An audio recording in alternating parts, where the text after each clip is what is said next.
twos, threes to make Junior stick, preferably on left crosses. So you'll see Mike throw a lot of left crosses here. I like that Junior's picking up a left cross early because he doesn't throw a bunch of left crosses. So it's good to see Junior say, you know what, I want to stick this early because I know throughout the course of this game I'm going to have to stick that weight over and over and over as opposed to just coming up the rail and just blasting it. Junior is the better lagger out of this combo. Mike is the better board player out of this combo. So I think Mike really, really sticks that weight right there because he knows that coming this way is a lagging end. Both of them know that this way is a lagging end. It'll be interesting to see how much they fight to lag this way towards us. So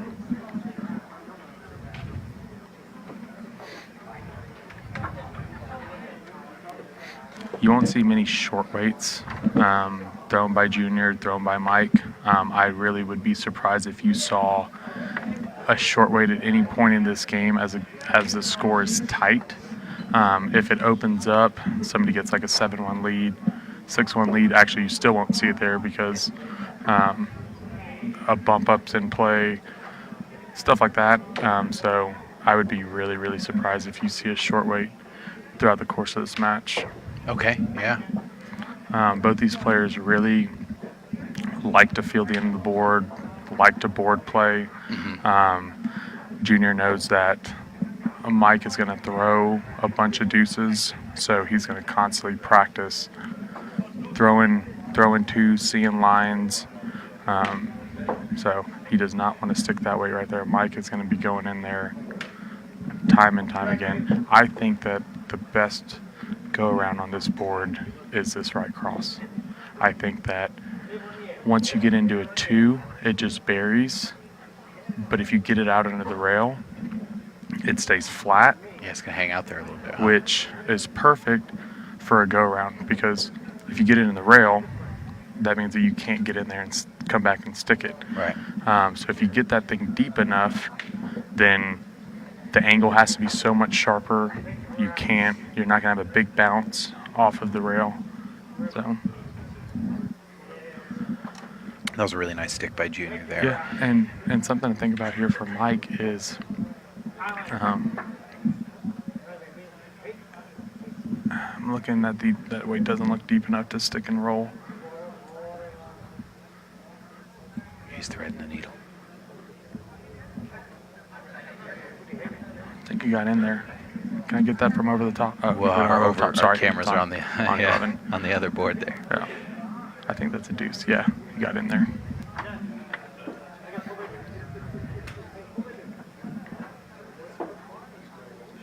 These are two guys that, and I referenced this last time, 30, 40, 50 years down the road, like people are going to be talking about these guys playing shuffleboard in this era. Definitely. They are and have been the premier guys in this era.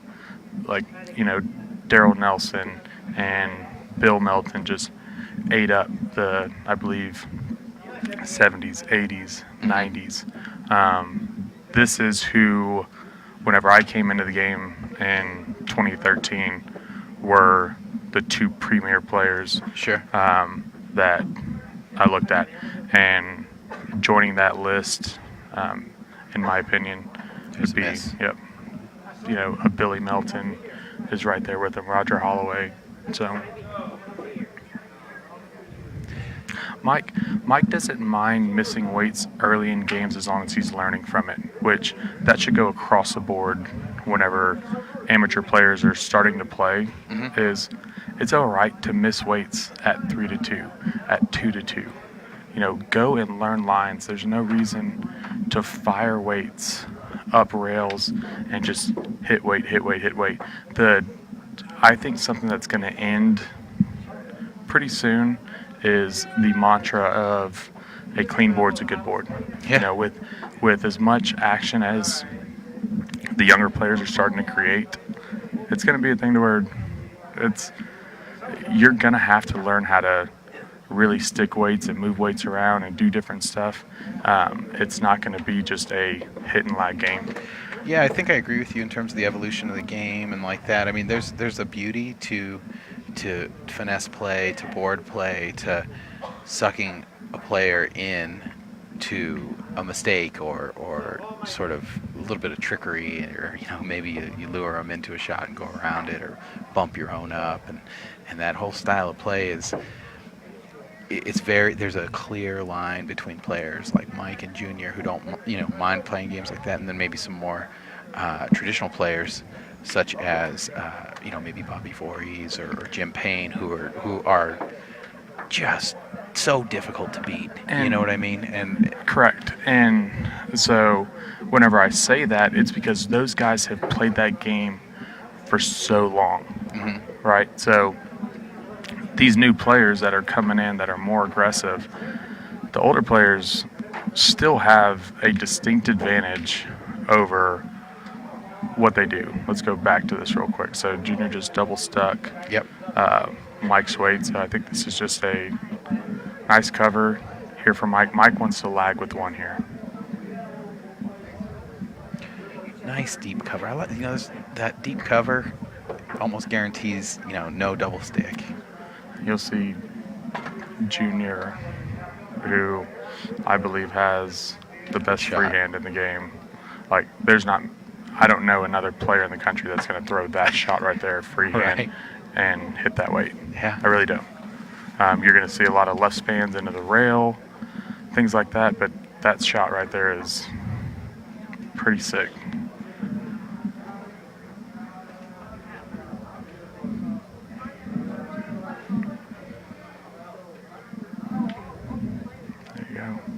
With a great stick. Wow.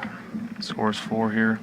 So kind of going back to what I was saying about the hitting and lagging game and things like that, it is absolutely correct for the David Williams Seniors, the Jim Paynes, the Bobby Voorhees, for the fact that that's how they came into the game, and they are so good at what they do. Yeah. Right?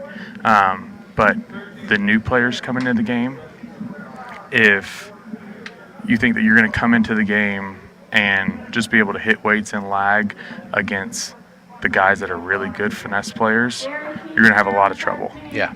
Like, you're not going to be able to get on a table with Mike Taylor and David Williams Jr. and Roger Holloway and David Dickerson, Marcus Zepeda, as these guys continue to grow. It's a right span that Junior just misses. See if Taylor can capitalize. It's a big opportunity, if you get that first game of the match under your belt. So this is where Junior's free hand is so good. Right here is on weights that a lot of people can't get to. Not only does he get to a lot of weights, he'll go in and stick them if you don't get close enough. Right. And then if you get close enough, he'll right hand span blast it, and you lose all your advantage in the frame.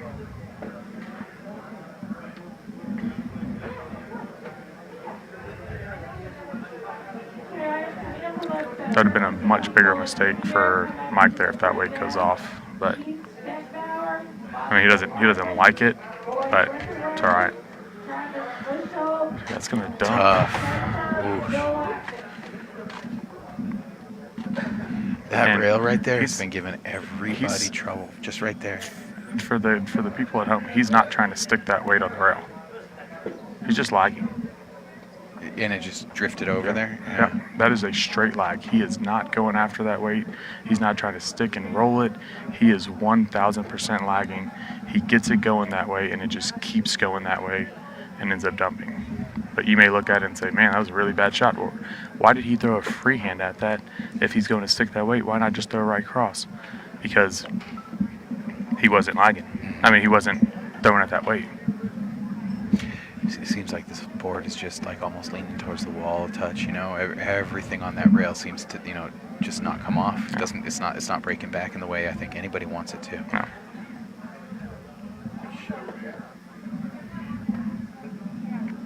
Very touchy right now. So Mike's got Junior now playing against 2 weights on the board.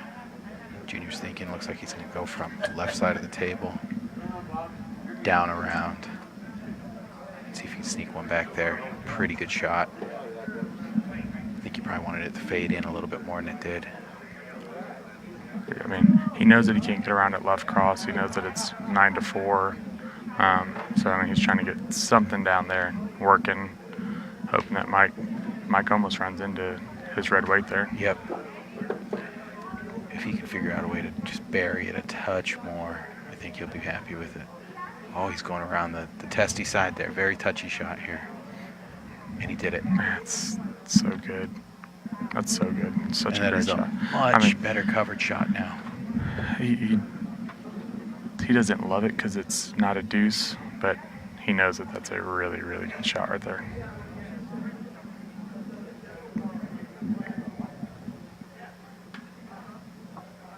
If Mike scoots by this man, so that shot that Mike just threw is absolutely perfect.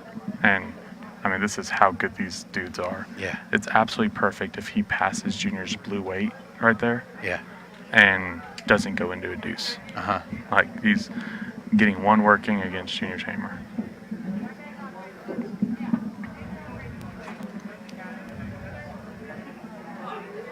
All right. Junior scores 2 there. To the hard way.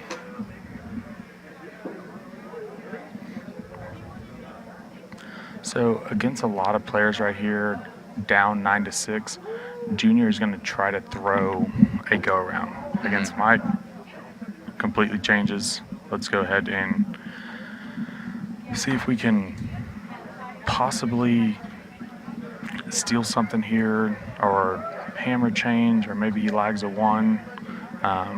If Junior down 6-9 against a lot of people, it's going to go around that weight. You know, we saw him do it against Champagne. Yep. Saw him do it against Destiny. Yep. But it's a different animal doing it against Taylor. Junior's on a comeback tour. Yeah, dude, that guy runs good, man. Yeah.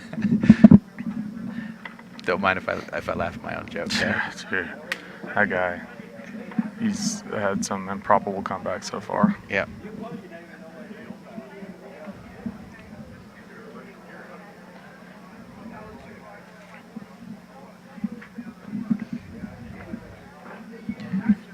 So far, they're able to just kind of keep the board clean. It's a pretty traditional frame of shuffleboard right now. And that's what Junior wants this match to be against Mike. Right. You know. You think he wanted to stick that there? I don't think he wanted to stick it. I don't think he hates that he stuck it, but. Right. It's Mike's leg here. Sets up freehand.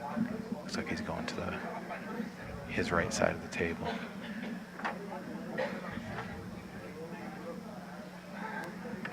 Got past Juniors. It's a good line. Drag up. Oh, didn't get there.